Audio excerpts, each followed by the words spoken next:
Yo, it's Guido coming at you with the Tactics Talk. Welcome back, guys. And I have a review today of the 703, what is it, version 2.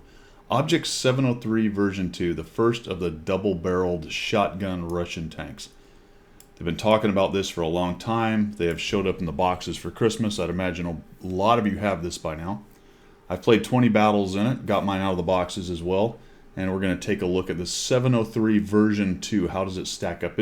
It's the new doom of World of Tanks, right? Remember that last year? The IS-3A was going to destroy World of Tanks. Remember all the hype and the hoopla that happened?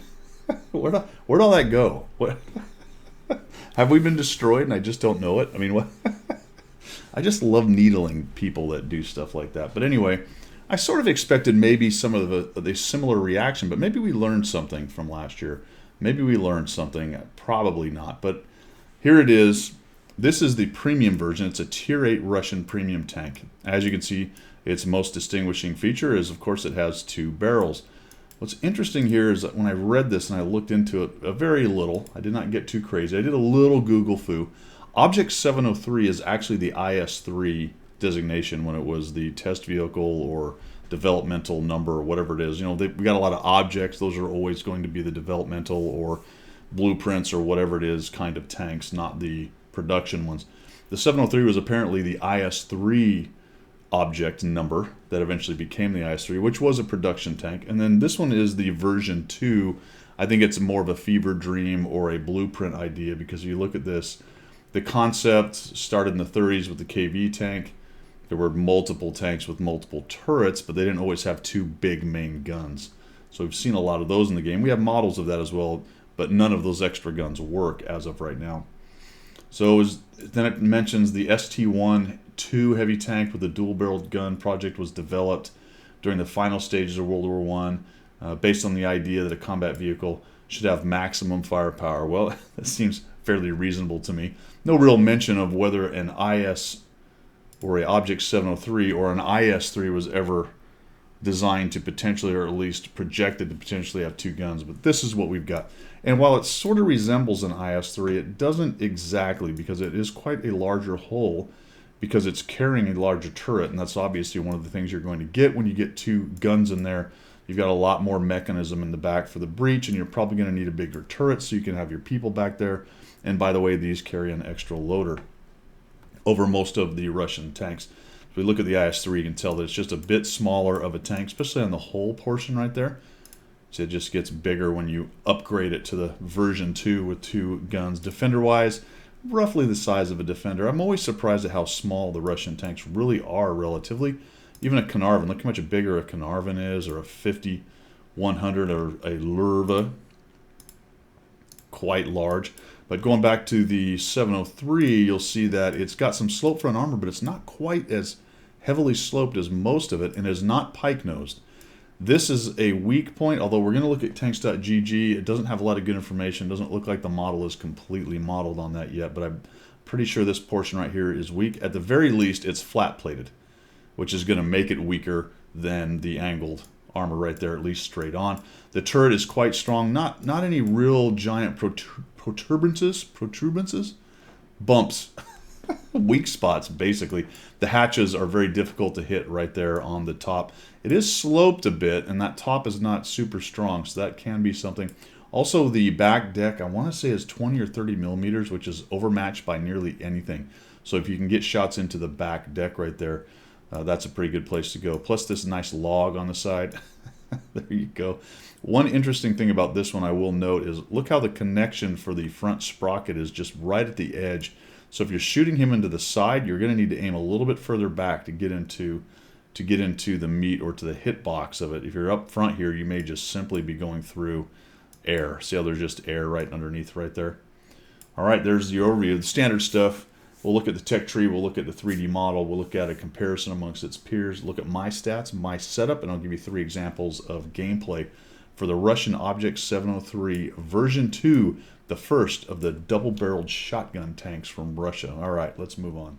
First thing we'll cover is the tech tree, and I've got the card called up here. The crew has 2 loaders, so it's commander, gunner, driver, loader, an extra loader. This is a little bit problematic for the Russian side. Also realize this is a premium tank, so there are no modules to unlock, so no sense talking about any of that kind of stuff.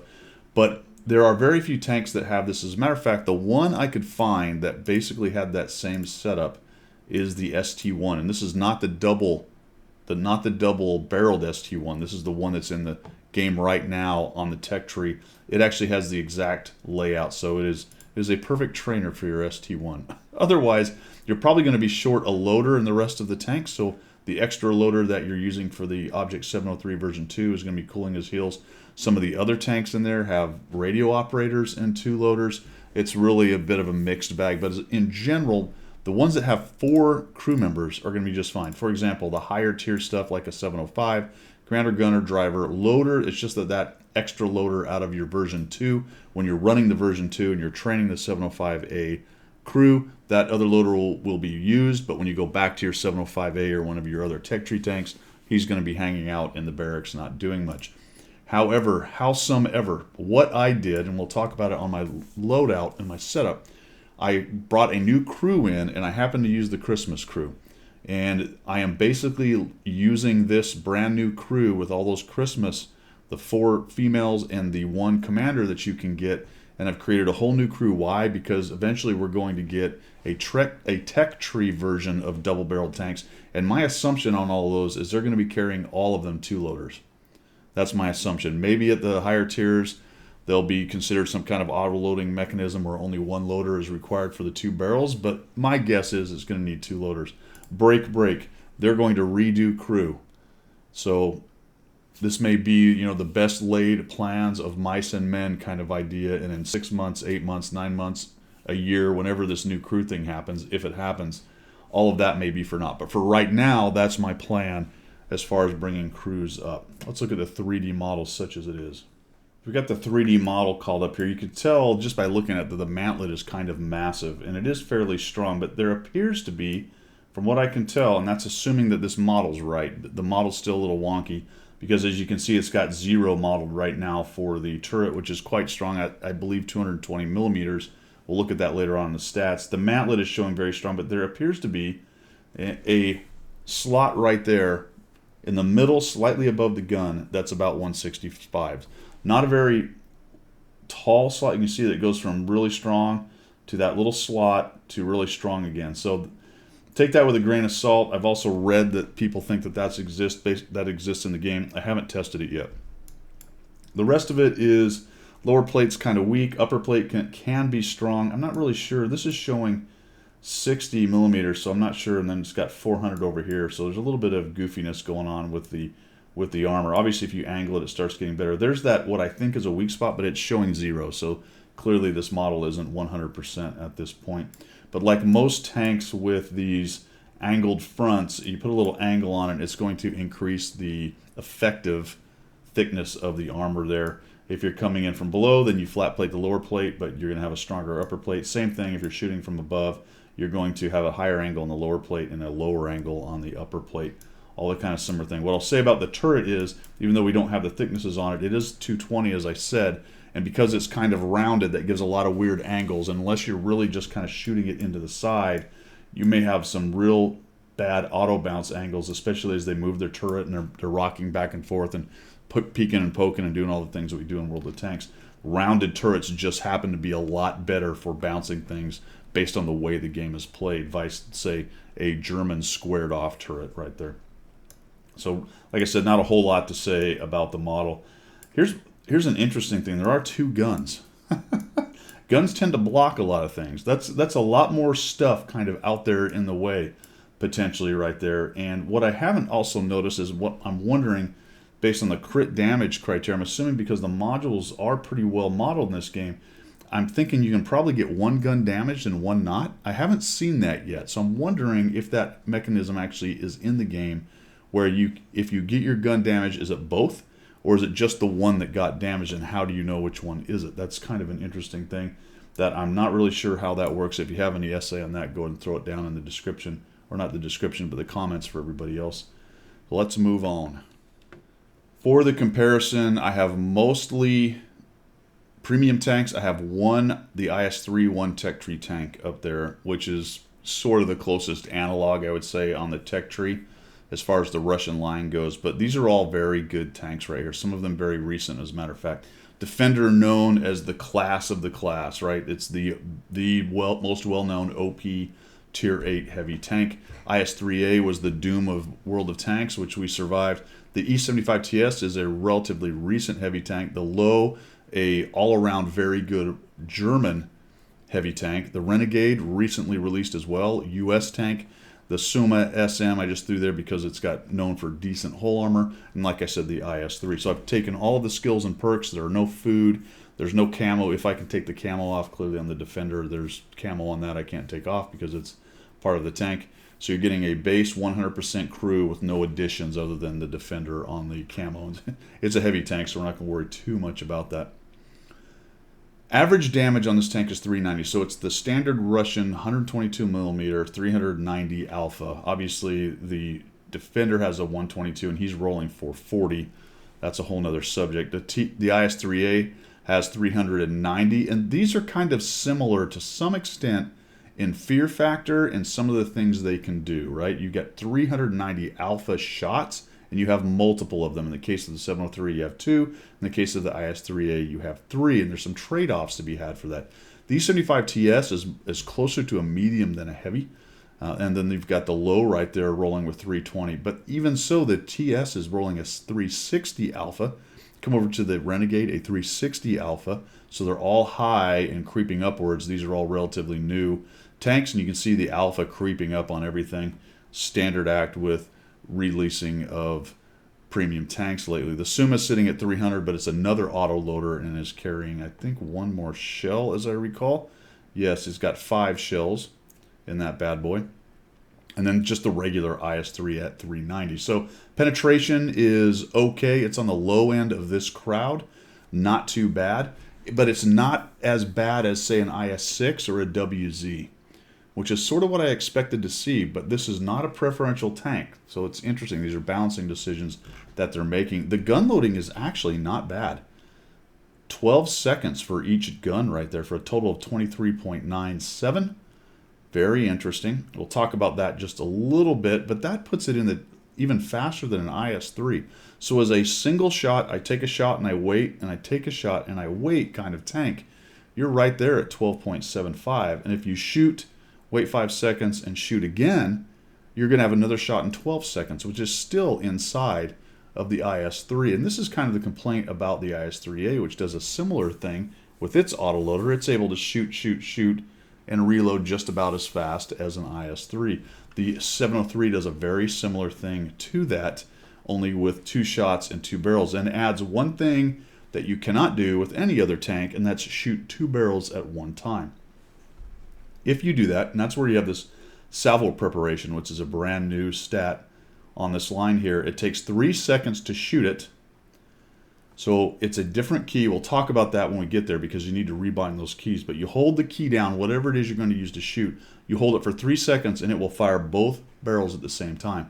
If you do that, you will lock it out for 4 seconds. What that means is there's no reloading going to happen for another 4 seconds after you fire both. And then you will start on whatever your reload is based on vents and other gear you have on, brothers in arms and all that good stuff. The shots, the between or intra shot is 5 seconds, which means you can shoot 1 barrel and 5 seconds later you can shoot another. So you have single shot. You have 2 shots in a row with 5 seconds between them, or you have both shots at one time, but you're going to get locked out for 4 seconds, and it takes 3 seconds to get those shots off. So you have to hold the key down and continue to aim and do all that good stuff. That's quite a bit of stuff to think about. We'll talk about it when we get to it. I think I actually have maybe one salvo shot to show you, but we'll talk about it when we get to my examples. The turret does not traverse very fast at 20. It's one of the slower. The depression is terrible at -5.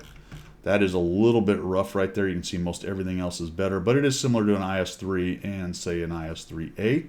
So any kind of terrain where you're lifting your nose up or you're trying to look over hills, very painful to deal with on the 703. Aiming time is atrocious at 3.36, but it's not that much worse than, say, an IS-3. and it is worse than a Defender. I'm surprised that the Defender is actually worse than an IS-3, but there are soft stats to be involved. In addition to that, the dispersion, the beginning of the whole thing where you start zooming in, is much wider dispersion for the 703 at 42.42, which is the same as the Defender, not quite as bad as the IS-3A. And this is why the TS and the low, and even to some extent the Renegade, are a little bit better. The Renegade zooms in faster. It has a okay dispersion, but its soft stats are pretty good as well in there. So the gun is a little bit derpy, but it's not terrible. And that's the trade-off you're getting on the balancing, because you've got such a capability fear factor with a 390 alpha gun, and you can shoot 2, or you can shoot 2 rounds within 5 seconds, which is pretty amazing. So the trade-off is you're going to have a bit derpier of a gun. Now, the armor is really interesting because it's really quite good. It is not amazing, but it is good. And to some extent, it's almost as good as the Defender. But for the Defender, because of the pike nose and the thickness, you get a lot of wonky bounces on the Defender if people are wiggling around and keeping you from piling into that lower plate. The 703 has a really wide, kind of flat lower plate. It's just sort of easier to get to, and it's a much larger target than the Defender, say. And the whole armor, even though it's a little bit better in the case of the upper plate, and the same for the sides, and a little bit worse on the rear, the armor isn't quite as useful as the Defender, but it's not far off. It's not far off, and that upper plate will get you a lot of bounces. It's not as at high an angle either as the top of the Defender, so the actual penetration values you're getting out of the armor, even though it's got 10 more millimeters of thickness, is a little bit less than most shots on the Defender, depending on what angle are coming in at you. The turret's at 220, which is very usable. Obviously not as good as Defender at 250 or the IS-3 at 249. You can see that there's several others that are good, but it's not terrible. It's actually quite useful, all right? So other than maybe that mantlet problem I talked about a little while earlier, you're obviously going to want to try to go hold down with this thing and bounce some stuff off of that rounded turret. The armor profile really does work pretty well with this tank. It really does. It may be a little too well. I think of all the things that may make this thing slightly overpowered, it's the fact that its armor is entirely usable, but you still have that massive capability to drop damage. I don't know if the balancing is quite right on that, but now let me backtrack from there and say that it doesn't seem to be completely overpowered and obliterating everything in sight. It definitely has its strengths, and there are times when it will walk all over you, but it also has some weaknesses thrown in there as well. Speed is one of them. It's not very fast at 38, although slightly faster than the Defender. A little bit sluggish as far as maneuvering. Specific power of 12 is relatively low. In fact, I believe it's about the lowest, other than the IS-3A, of all these things. So it does feel a bit sluggish. Traverse speed is okay at 27, not amazing. The Renegade just cracks me up with its high specific power and its traverse speed. This thing is very nimble for a heavy tank, as is, to a large extent, the TS5 with its high top-end speed. The E75, not TS5, the E75 TS. TS5 is the American casemate. Camo, whatever, definitely is hurting on the spotting at 350. At 350, you're not going to outspot a lot of people in this thing. This is not made for cruising through the bushes and spotting things. Definitely made for face punching and getting in front of people and taking them out with that high alpha and the occasional double shot right in their face. So what do we find from this? General idea for the 703 version 2, the 122 millimeter version, is that this is a fairly heavily armored, relatively slow, hard-hitting tank. And I didn't talk about the DPM, which is at 1952, right there among the rest of these things. Generally, things that were autoloaders or autoloader-like would have really bad DPM, but not in this case, based on only having 2 shells and some of the other kind of strange things about it. And I think largely the derpiness of the gun is keeping them have a decent DPM overall. Even the Suma is sitting at 2,000 on its DPM. So there you go. Relatively derpy gun, relatively slow. Can hit very hard. Has a big fear factor if you're loaded with both shells, but derpy gun. All right, let's move on. Well, how did I do? I did 20 battles in this thing, and I ended up with a 70% win rate with a 1,127 average XP, which you might look at that and go, wow, that's pretty overpowered. Guido's doing really well. But then you look at my damage caused average at 1750, and those don't really correlate very well. So I do not believe I'm going to roll a 70% win rate in this if I played 100 battles solo. This feels like more like a 55 to 60, probably closer to 60% win rate tank for me. I would expect my DPM to go up slightly, my win rate to come down to around 60%, and my average XP probably around 900 to 1,000, so I'd drop a little bit off of that as well, would be my assumption. The hit rate, though, is pretty good, but this speaks a lot to me getting close in and fighting close, just taking this thing up and absolutely brawling with it.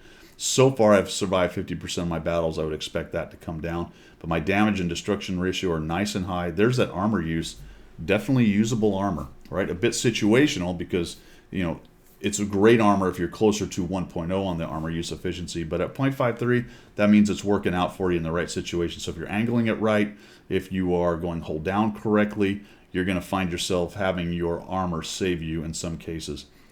Experience I already talked about, and I managed a 3,439 damage game with 4 kills as the top. And vehicles destroyed at 1.25. So if we look at, say, the Defender, let's see, we don't want the Defender. Let's go with the 252U, which I played quite a bit.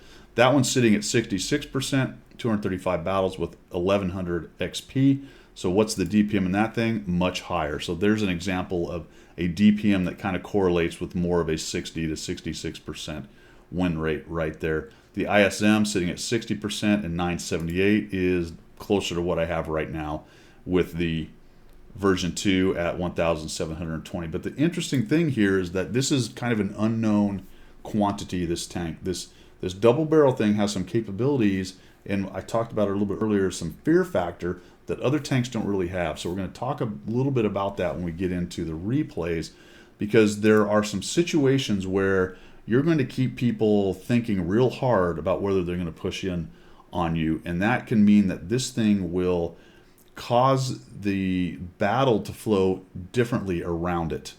All right, we'll get into that a little bit later. That's how I ended up with the 703. Let's move on to my setup. Like I mentioned earlier, I used this great crew that you get through the event. So once you reach Festive Atmosphere 10, you're going to have 4 of these Snow Maidens. I also got the Commander out of the boxes. That's enough, and I think that's more or less why it was set up like that. You can make all of these Russian crew, and you can throw them in your brand new 703 version 2. They're going to have brothers in arms. They're going to have a skill, and they're already working on their next skill. So you can see that they're moved up to 91%, 92. I think I used at least 1 book on this crew. So I don't think that was only done in 20 battles, the 20 battles that I have. But you can see that it's already a pretty darn good crew. I just dumped another book onto the Commander right there. As far as the setup down here goes, again, the modules are all full up because it's a premium. I am running a vert stab, very nice that it allows you to have a vert stab. I am running improved vents, and I am running optics. So let's look at this because it's kind of interesting. You're not going to be able to put a gun rammer on this because of the double barrel thing. So no gun rammer. It does take a vert stab, vents, and optics, and that's really the only things I can see, except maybe an enhanced gun laying drive. Maybe trade one of these 2 for that, but this is probably the 3 best pieces of equipment because there is no gun rammer involved on this thing. And the optics are going to help it out with its really poor view range. If you're not worried about that too much, maybe throw a gun laying drive on it. Potentially if you're stationary, that may end up helping you a little bit with some of the gun handling. But because this thing is more of a face brawler, I felt the gun laying drive was not quite as useful as maybe adding a little bit to my coated optics just in case that mid to late game fight gets down to somewhere where I'm going to need just that little extra bit of spotting in there. But definitely an argument to be made for putting something else on that slot. I am carrying 10 heat. It does have heat. The penetrations are 221, like I mentioned, for the regular round. 270 with the heat is pretty good. Not amazing for heat, but pretty good, and should keep you in the game. Against most everything, you are going to struggle a bit against some of the tier 10 heavily armored stuff. You're going to need to work around those things if you can. I've got 4 HE involved in there as well. With the 122, HE becomes more or less usable, especially against lower tiers. I've got large kits, large kit, a automatic fire extinguisher, and I use directives for those 20, just whatever it is that I had at hand. It looks like I've got a vent purge loaded in that thing right now. All right, got 3 examples for you for the 703. Let's get to those. Right. First example is just a little fun one. You can see that both teams are made up of just about 1/3, not quite 1/2, but definitely 1/3 the 703. Look at all these 703 version 2s charging forward. This one's called Disrupting the Meta. We'll just speed this thing up as we get up here. Get into a little fighting with this bad boy and see if we can't. I'm not sure where I get my double shot out. I don't know if I do it in here, but let's see what happens. Come around here. We got a Renegade pushing in. You Renegade. You had it made. And I'm just going to blitz across here. Let's see if I can just blitz across. We'll shoot this guy on the way. Hey, look at that. We snapped a guy.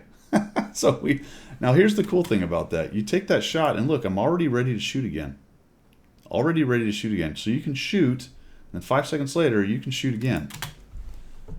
So there we go. We were reloading. Here comes the other 122 in there. He's going after this Type 59, who's wondering what he's got himself into over there. Kind of hoping that guy would come around. Then the Type 59 goes and gets himself exposed to everyone else. He doesn't really want to get side-scraped by the version 2 over there, and neither do I necessarily.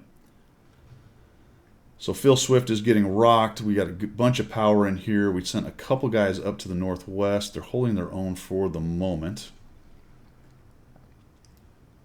Guys shooting everywhere. We've taken 4 of them down. That's pretty good for 2 of us being lost. I'm going to see if I can side-scrape. My worry here is that as soon as I start side-scraping, that guy will see it and he'll come out and shoot 2 right into my side.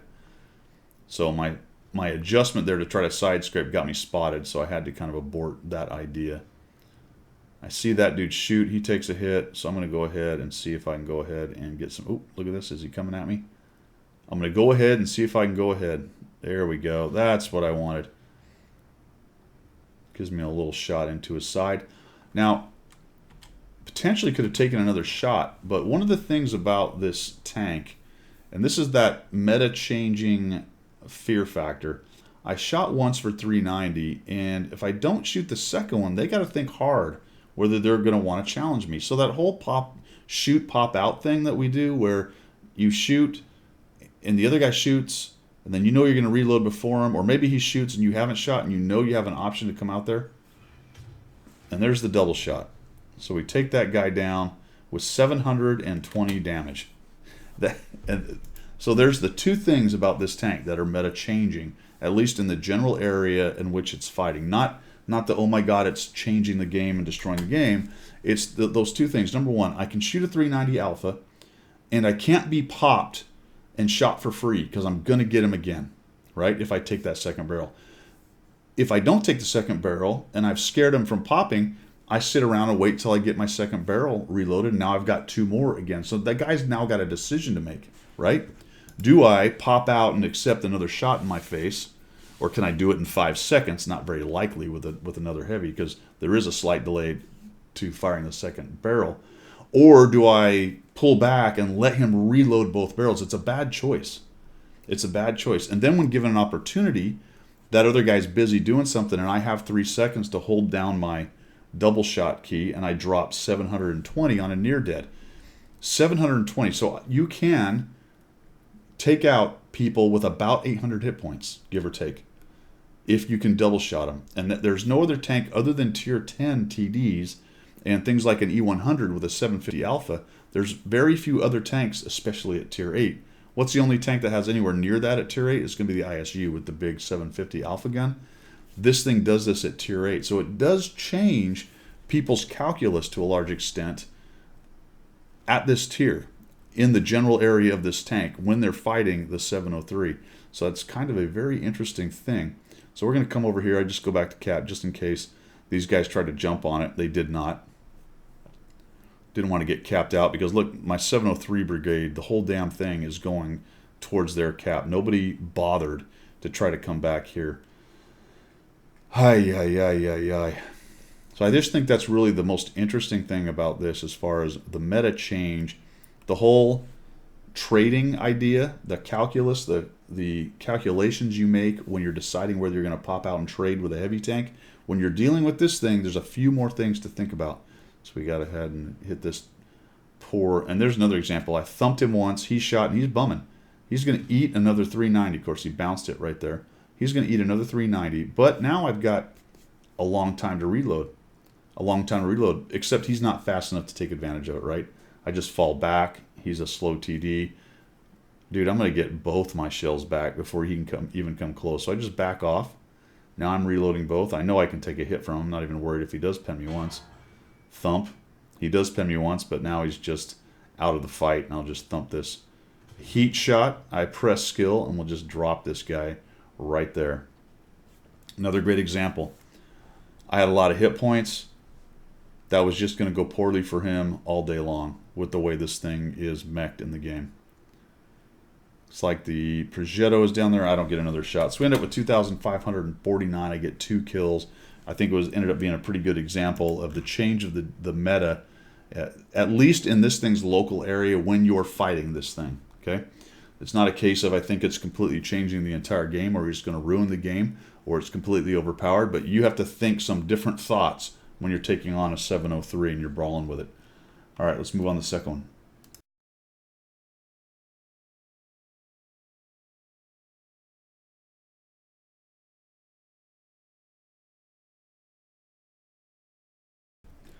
Second example is going to be a little bit of a bottom tier effectiveness.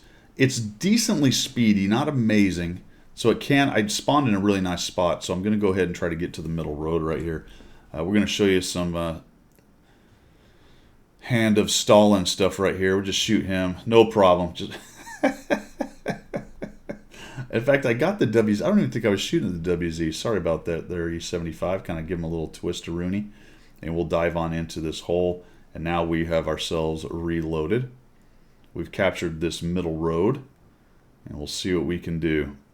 1390's kind of hanging out up there. Let's go ahead and see if we can get some sniper action. I do have to watch to my left. I'm going to get a couple opportunities to take some shots there. See how long it takes to zoom. It's a very uncomfortable mid to long range gun. Even though I snapped that guy as I drove by, that was ridiculous and totally RNG based.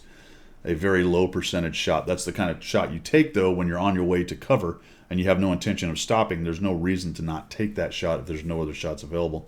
And it happened to hit, but you're not going to rely on those shots. You can tell that when I popped out and tried to shoot the Renegade up there in its hatch, it was taking forever to zoom in. So we're going to hang out here for a bit. We've got a Renegade there, an AT-15. Our FV is way in the back, unfortunately. And it's been a while since I watched this. I don't know where my IS-7 is. Is he behind me? I didn't realize. I don't see my IS-7. How come I don't see my... This is crazy. Is he up top? Oh, he's up top. That's right. I forgot about that. IS-7 is up top with the T10. So I'm watching this go down. I'm thinking, well, my Renegade's getting hammered. We're going to have to hang out here. I wanted to go forward, but it's just not going to work out. So let's see if we can pop this guy as he crosses. There we go. A little shot into the IS-2. Or into the WZ-132, sorry. There's that interesting thing about this tank's autoloader.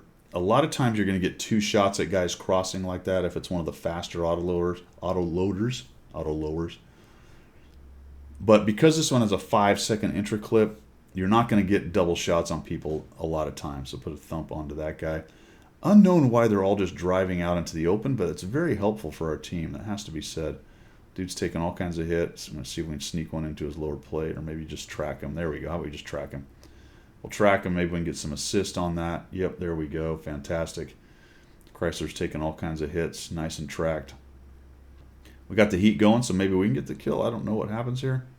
Hey, fantastic. We'll get the kill on that guy. WZ's peeking back. We got an IS-7 and a JPZ, so I don't really want to go challenge these guys too much. Well, that guy's going to hurt if he thumps me. He's got a lot of heat pins, so that T20, that 220 turret does not look so great when you're facing down a JPZ's heat round. Definitely, I don't know what the Scorpion or the Standard B is doing other than he wants to get hit. There we go, sneak a little shot. So I made a liar of myself about the snap shooting capability of this thing. But sometimes, you know, guys, RNG just says, okay, fine, I'll give it to you. That's not a shot I would expect to hit necessarily. I'm glad I did, but I certainly wouldn't expect it. That's a heat round, so it's going to get stopped by various crap sitting around in the way. So unfortunately, the IS-7 doesn't take a hit from me. I'm just trying to rock and back and forth. I'd really like to not be here right now because I also don't want to challenge this thing's penetration, as good as my turret is. I'm just trying to spoil any shot. There we go. So now I see the standard B. What is he doing? It's hiding behind something. So I don't want to back out too much. I don't know why I shot that. It's not like I was going to have any prayer. I'm hoping somebody take this dude out right here. There we go, right into the back of the turret. Something you got to watch out for when you're backing out from terrain like that is people sneaking shots into the side of turrets and such. We just barely stopped them from capping. Just barely. There we go. JPZ is still saying the IS-7. We finally have a Scorpion, and the FV are kind of keeping the IS-7 busy, so I'm going to try to move up. I saw the IS-7 backing up. I don't want him to know I'm coming. Hopefully they don't figure it out, because if they both come around the corner, it's all over. And I see him. He's looking at me, which is a bummer. I try to shoot, and I actually get another snap. So the Hand of Stalin has done its thing once again. Unfortunately, now that JPZ knows I'm coming, so I'm going to use my camera to create the angle I need. And yes, he's staring right at me. Staring right at me. Here comes this guy. What's this guy doing? No, he stops. Looking over here at the yard. You don't have a shot on him. JPZ takes a hit or two, or many, and dies. And now we're going to go ahead and move forward. Got 2,449 damage. Looking to get rid of the Progetto. I think he might get a shot in my side. Okay, there we go. Just take him down, no problem. Where's that IS-7? He dies. And I don't think I get the shot on this dude. Nope, he dies. So 2,591, 854 assist. That game is mostly about positioning and not necessarily about being a really great tank. However, you'll note that I was hold down when I was fighting the... Get this thing working. I was hold down when I was fighting the IS-7, and that's what you want to do because that turret actually is pretty decent. I don't know how many... I didn't bounce anything, so I didn't have to figure out or challenge them too much because they missed the shots that they took. But I was minimizing my exposure, and I was fairly confident that my turret would do a decent job, especially against the IS-7, not necessarily against the JPZ, which you can see that I tried to avoid as much as possible, giving him any kind of shot on me right there. And, you know, careful play with any tank at bottom tier is going to do well, but based on where I was and how I fought it, this is something that I think this tank does pretty well. Wasn't able to get any double shots in. It was nice to always have a round going, even after I snapped one down range, and that's another thing actually to talk about on this tank that's really kind of interesting. You saw a lot of snapshots out of me, kind of fleeting shots. One of the reasons I took so many of those is you have another one. So if it misses, you don't miss out too much. Sometimes you take a snapshot or a hasty shot in a heavy with a relatively long reload, and all of a sudden the mediums and the lights and everything jump on you, or people take that opportunity to move forward and get a better position. Not as big a factor with this one. You can take that one shot, and you know if you miss or bounce, there's another one right there. So it really does kind of open up a little bit, this snapshotting, even though it's kind of crappy at it, unless RNG loves you like this game. It does open up a little bit more of that capability, and you don't lose quite as much because you missed. Let's go to the third example.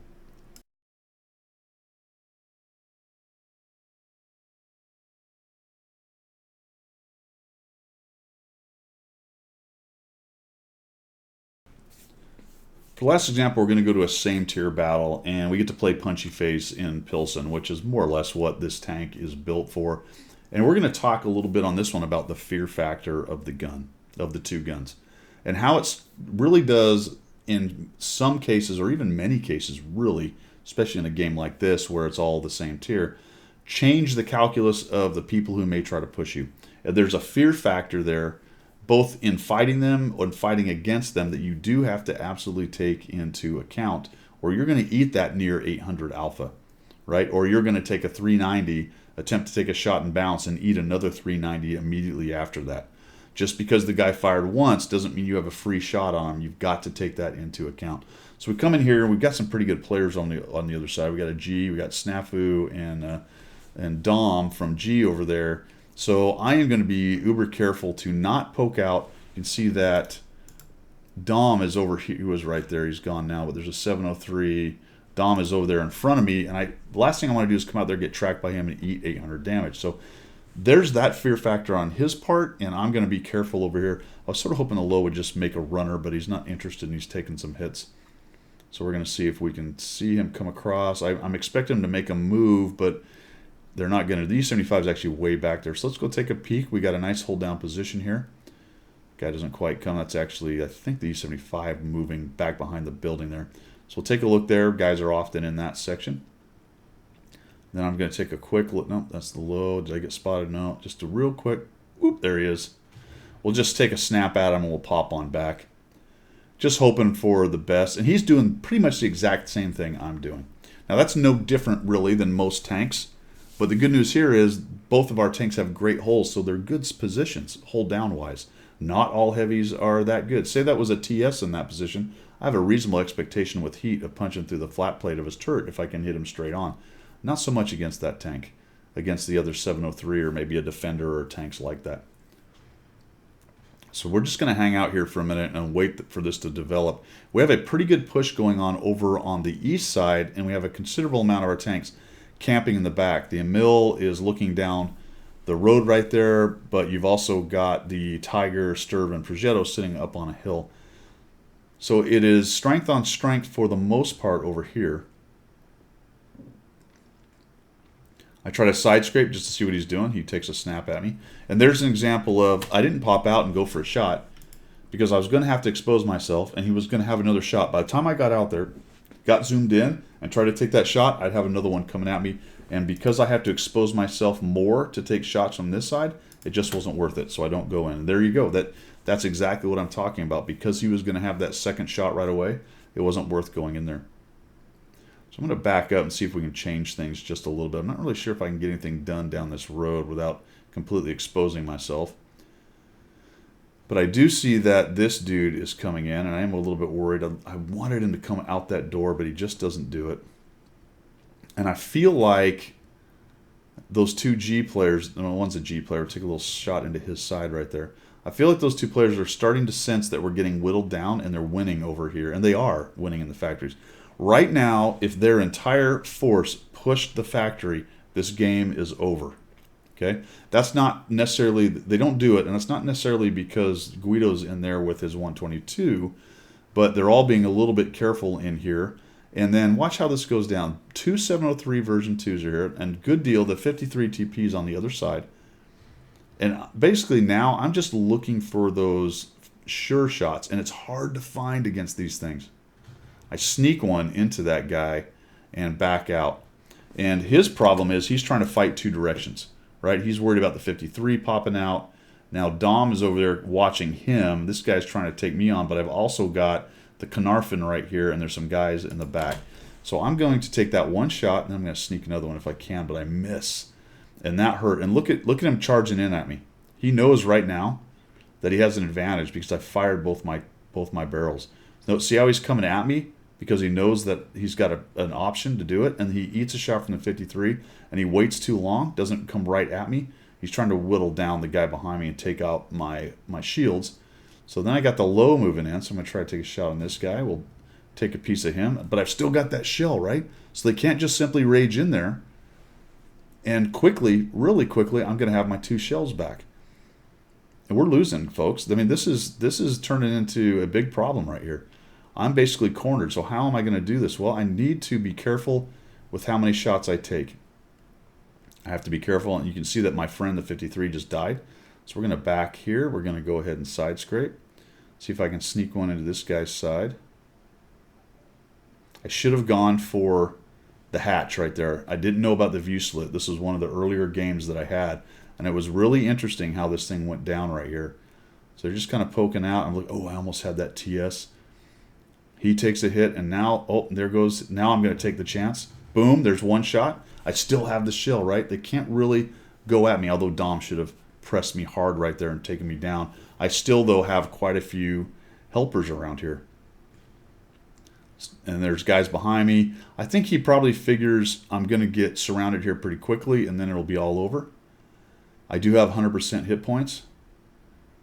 So I'm just waiting for him to make a mistake. And I sort of expected to get jumped on, but the guys behind me are doing a nice job backing me up. And I've just completely clogged up this push. There's not a whole lot they can do right here. Mostly because I've got that crazy double barrel act going on right now. He's got to turn around. Now that he's fighting us in two directions, I can see that the Lurva is coming around the back. I'm looking at the Progetto. Now, okay, so this is important. The 703 just took a hit, and now he is in two-shot territory. What I really want to do is I want to take down the Progetto. I can survive even a double shot from Dom, and then we can get rid of him. So, unfortunately, I take a shot in the side with that Progetto. I take him down. We come around Dom. Go ahead and face hug him right here. Don't quite get there, so we'll get down underneath his lower plate right there, and now I'm just trying to keep him from getting a nice shot into me here. We'll see if we can... Oh, got me. And I don't know why he backs up. That is that weak spot right there. I'm able to get right into it. And that, whether I hit the viewport or simply had enough hold down or enough look down and flat plate his top plate from that range, I'm not sure. But I end up punching through him, and we take him down. And that's just cleanup on aisle 2. But a great example of how this tank really does kind of change the meta in that local brawl, right? Both for me and him. We both had to think of different things than you normally would have. Had I been in any other tank, there were several situations or several times in that brawl where I probably would have got pushed and taken out pretty quickly. But because I had this crazy double shot thing going on, so do I get another running shot? No, I'm going to wait. I don't know what this dude's doing. He has no idea what's going on. Takes a hit. There's that 5-second wait. Oh, and that time the heat round goes into the truck in front of me, and we end up missing it. We'll go ahead and speed this up. I'm not sure if I get any more damage. Oh, I get artied, of course. Why not? Always got to get artied, don't you? Let's see. Do we get this arty? I don't know who gets him. Is it me? I don't remember. Let's find out. I don't think so. No, somebody else kills him. There we go. 2,576 damage, 764 assists, 4 kills, and we come out with a win. And I think a great example of how this tank fights differently than just about any other heavy tank. Fights differently than just about any other heavy tank. Now, if you can get it to drop both of its shots, then, oh, sorry, it doesn't help. The only way this thing has a disadvantage in a reload, which is really interesting, the only way it really has a disadvantage in a reload is if you take both shots at once and you've got that 4-second lockout, 4-second lockout, and you've got to wait for the first shell to come back. Otherwise, you shoot once, you have another shell ready, and in 12 seconds, you're going to get a standard shell, just like an IS-3 would. Or you can shoot once, shoot 5 seconds later, and get another shell 12 seconds from now. There is no weakness to the tank as far as the autoloader goes, other than the double shot, which is kind of a meme, but is still something you have to worry about if you're attempting to push the thing and you're a near-dead tank. There's just a lot to deal with when you're fighting this tank. Let's wrap this up.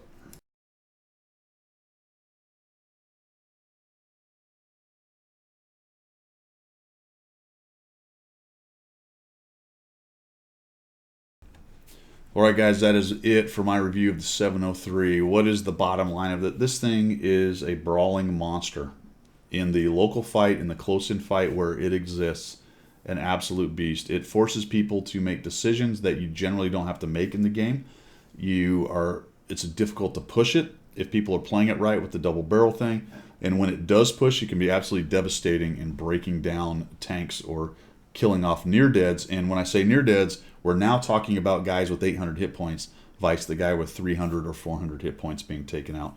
And that is incredibly impressive for a tier 8 tank. The only thing that's going to keep this, what is essentially a very high skill ceiling tank, the only thing that's going to keep this from absolutely running roughshod over everybody is obviously the speed and the derpiness of the gun. So mid to long range, it's going to have not a lot of capability. It's not very fast.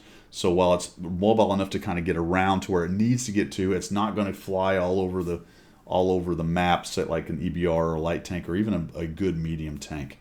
So thankfully that balanced decision was made. Otherwise this thing would be absolutely overpowered. But I will tell you that in the local brawl against similar tier tanks to maybe even tier 9s to some extent, it's an absolute beast if it's run with the fear factor and the flexibility that the 2 barrels give you. If you're not constantly trying to fire double shots at people for the memes, you're going to have a lot more options. Interestingly, you have a lot more options than most other heavy tanks will have in a brawl. And that's all I've got. Thanks for tuning in, everybody. I appreciate it. If you like what you saw or learned something, throw me a subscribe. If you'd like to support the channel for the content that I make, check it out down below in the description. There are multiple ways to do so. That's all I've got for today. Thanks for coming by, and we will see you.